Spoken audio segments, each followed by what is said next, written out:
Trump before, but if you ran into him again, what would you ask him? What would you tell him right now? I would say, Mr. President, we're fighting for you. When I looked at, President Trump, almost be assassinated on live television, it's a image that has stuck with me ever since. And if that man can take a bullet for America and get back on his feet and say, fight, fight, fight, then we ought to fight right beside him. All right, guys, CJ Pearson here. We're at the Heritage Foundation. You just threw an amazing event, man. Thanks for having me. Thank you so much. Thank you for coming.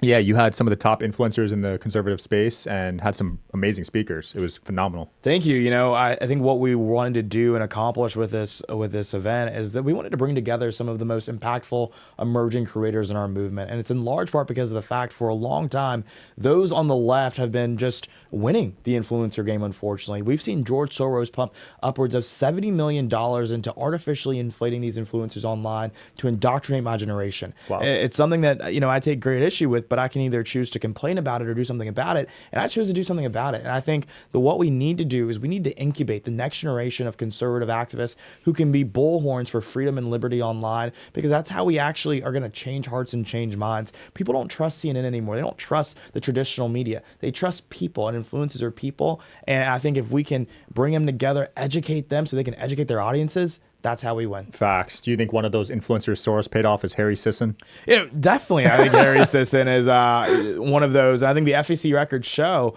that he's a paid shill.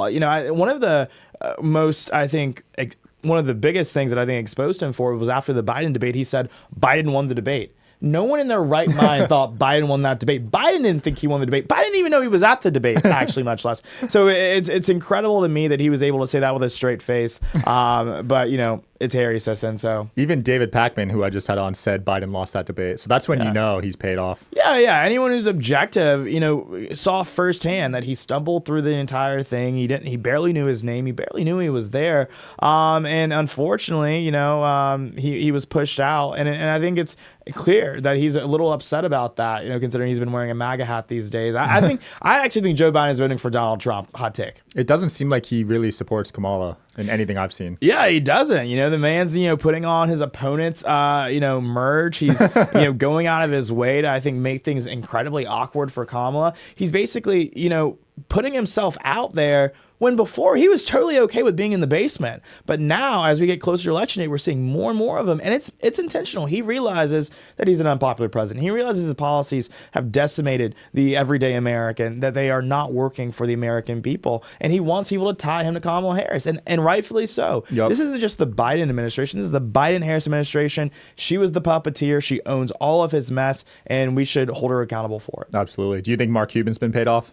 I think Mark Cuban's a billionaire, so I don't know how many people could pay him off, but I think he is a little bit too emotional about this election. I understand that he has some personal issues with President Trump, and I think he needs to man up and just realize that under President Trump we had one of the strongest economies that we've ever had. It was resilient. It was working for everyday Americans, and we need to go back to those days. We saw an incredible stock market. We saw the lowest black unemployment rate in our nation's history, the lowest Latino rate in our unemployment rate in our nation's history. We need to go back to those days. And I think that, it's so funny to me. And oftentimes when people, call President Donald Trump a racist, I actually call him the first black president.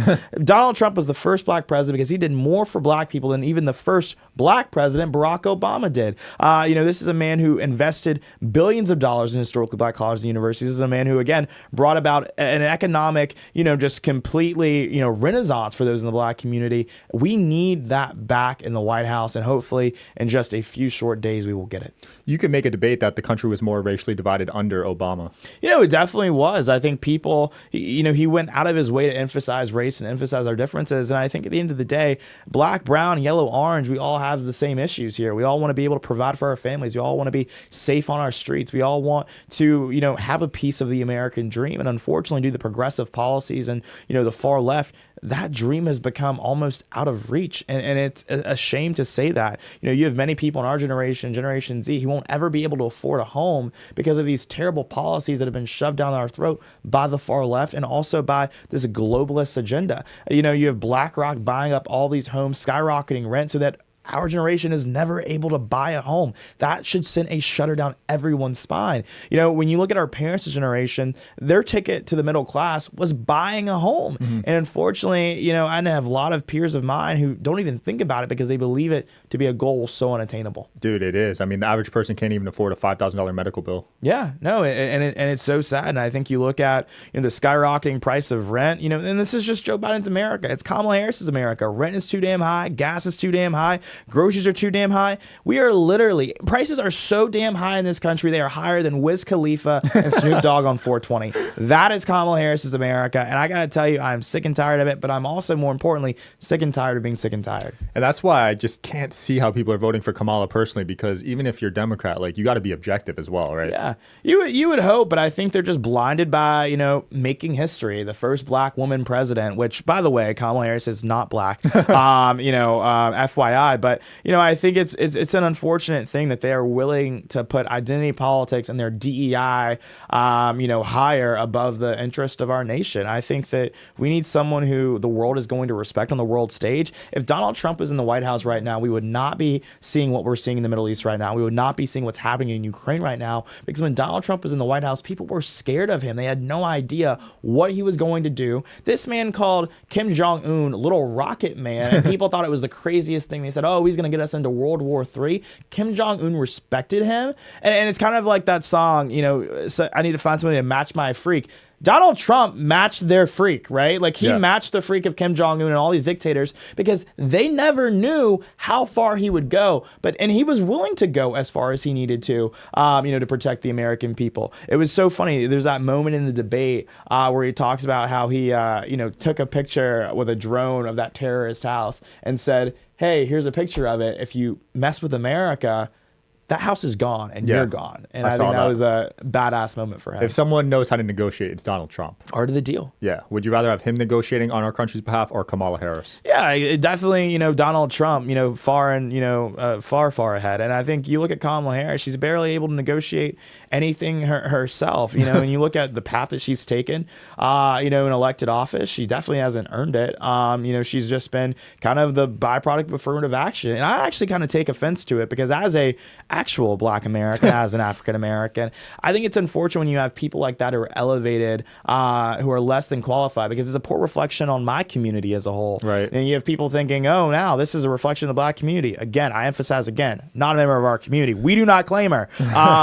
But it's shameful. And I think every time she opens her mouth, though, we see that she's wholly unqualified. She is not the person that we need to lead the free world. We deserve better. And I think in 20 days, we will get better. Absolutely. Where do you see the black community voting this election? I think the black community is riding with Trump. I go everywhere, from barbershops to, black churches. And I'm hearing from black men especially that they are sick and tired of the Democrat Party taking advantage of them. They're asking the question to themselves, what have the Democrats done for us lately? Skyrocketing violent crime in inner cities, record low black literacy rates. That is the result of progressive policies directly. For far too long, black men have just been treated as an afterthought by the Democrat Party. They only come to us when they want our votes.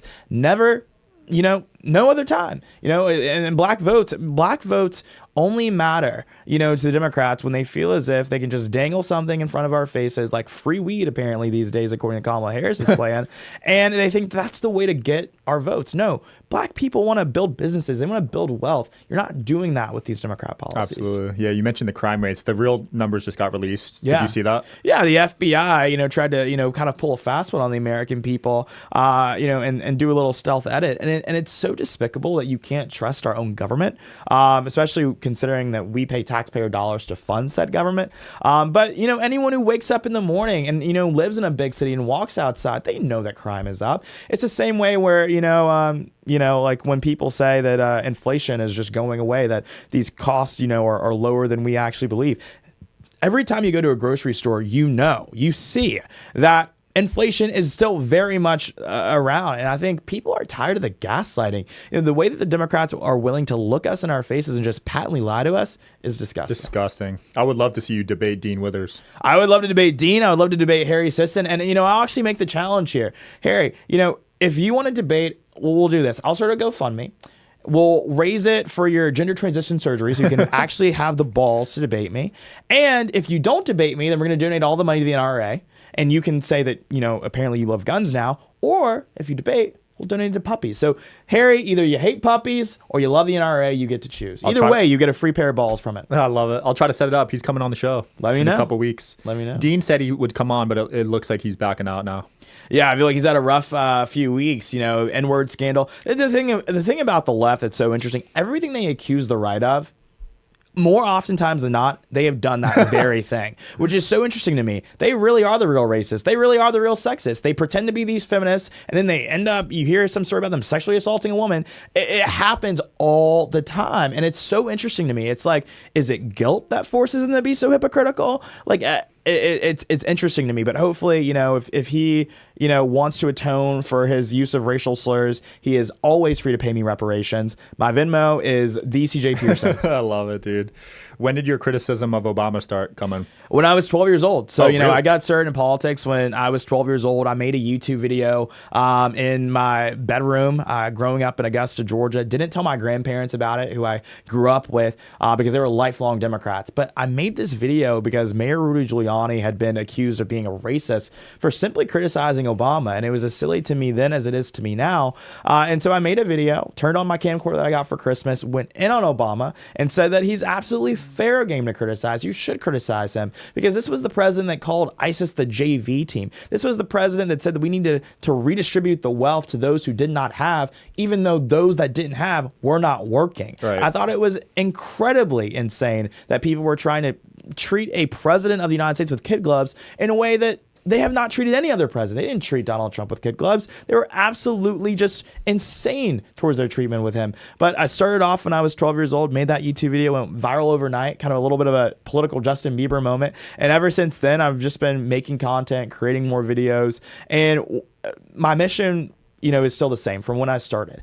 I think that it's so imperative that young people have a seat at the table, because if we're not at the table, we're on the menu. And I believe that there is no group with more to lose in this country than us. We have to inherit this country one day. Our children will have to inherit this country one day. And if we don't fight for this country, we will lose this country. Absolutely. We got to address these problems now. I mean, the national debt, the climate change, that's only going to get worse if we don't talk about it. Yeah, you're right. National debt's $35 trillion. Eventually, someone's going to come to collect. And I think we've got to be ready for that. But also, too, I think that it's irresponsible, for us to pass that along and continue to kick the can down the road, when I believe that, America, we just, it's common sense issues. It's like, you don't spend more money than you take in. It's a decision that many families have to make around the dinner table every single day. Why can't our government? The reason is simple. It's not their money, so they spend it, like a crackhead. Absolutely. I mean, you can apply that to anything. When you see businesses raise a ton of money, they usually blow through it all. Yeah, they do. Especially, when it's not their money, they feel, empowered to just spend it haphazardly and not to be good stewards of it,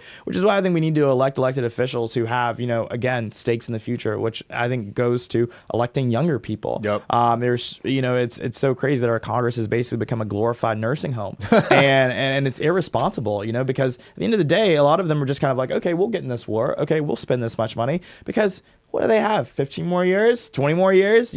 We have a lot longer to have to contend with those issues. And, I'm hopeful that, as we, as the years go along, and I think with the pick of JD Vance, of course, he being a younger guy, I think that, it's time for a new generation to step up. And I see that happening. Yeah. I learned that at Tucker's conference. Social Security is going to run out in 8-9 years? Yeah. And we've been paying that, like our generation has been paying into Social Security, and we may not ever even have it. Crazy. It's insane. That's insanity. It's yeah. robbery. 8-9 years. That's right around the corner. Yeah. I mean, yeah, and you wouldn't even be eligible. I don't think you're eligible. I think the Social Security age is like 65. Yeah, so old. it's like, yeah, we will never, ever get a single cent that we paid into the system. And it's already hard to retire with that. So imagine without that for most people. Yeah. Yeah, I know. It's such a problem, which is why I think that we need to bring back President Trump into office, reinvigorate our economy so that we can get people working again, get wages up again.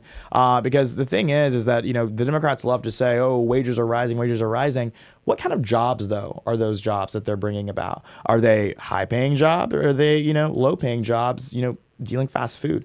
That's the thing that I think that we need to be, focused on, is actually creating jobs that are going to help, people. We shouldn't have to live in a situation, right, where you have, there was once upon a time where you didn't need to have two people in the workforce. You gotta, if one parent wanted to stay home and raise the kids, that was fine. Right. And if both parents want to work, that's totally fine too.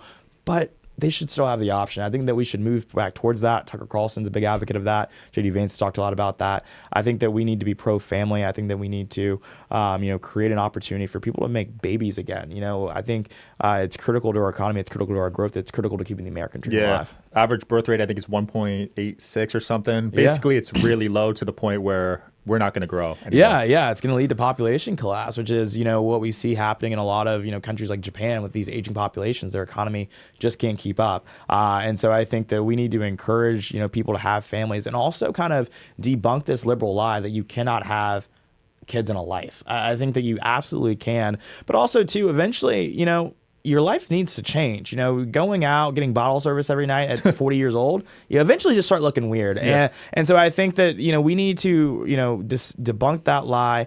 Have kids. It's good for you. It's good for the country. It's good for everyone. And I think that, as Republicans talk more about these pro-family policies, I think that we need to do a better job at it.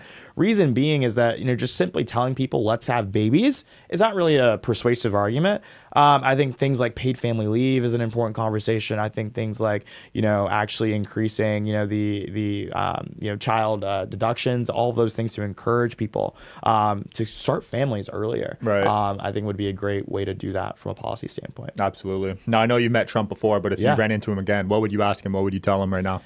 I would say, Mr. President, we're fighting for you. When I looked at, President Trump, almost be assassinated on live television, it's a image that has stuck with me ever since. And if that man can take a bullet for America and get back on his feet and say, fight, fight, fight, then we ought to fight right beside him. And I think that the stakes of this election are far too high to be on the sidelines. I think that we all have a stake in what's going to happen here. And we can either, fight like hell to save this country, or we will lose this country. And I think America is far too great of a country to lose. Absolutely. We'll end it there. I love it, man. Thank Great. you. Thank you, brother. Yep. Thanks for coming on, CJ. Thank you.